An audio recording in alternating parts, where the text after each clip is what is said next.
और निकला गई लाल लाल साड़ी में, लाल लाल साड़ी में।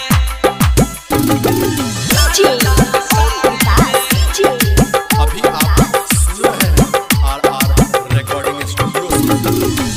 जाइछा ससुरा के फूल तैयारी में, जाइछा ससुरा के फूल तैयारी में। बड़ निकला गई लाल लाल साड़ी में,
हमर जना उतरो करी है तो टांग गे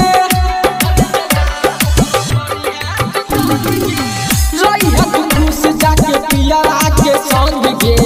हमर जना उतरो करी है तो टांग गे। लीहे के चुम्मा जना लेने रहियो बारी में। बड़ निक लागै छ लाल लाल साड़ी में,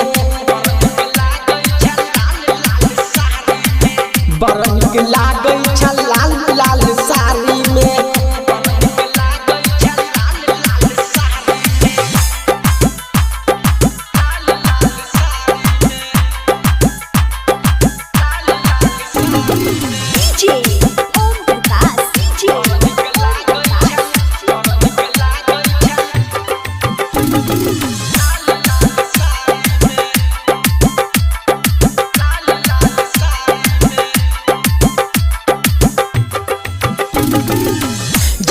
ससुरा जो जुग जुग जी है गे, नहिरा आई है तो हमरो के जी है गे।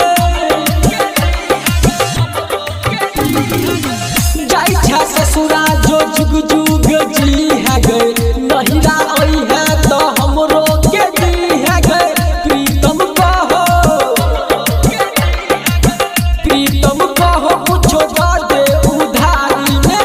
बड़ निक लागै छ लाल लाल साड़ी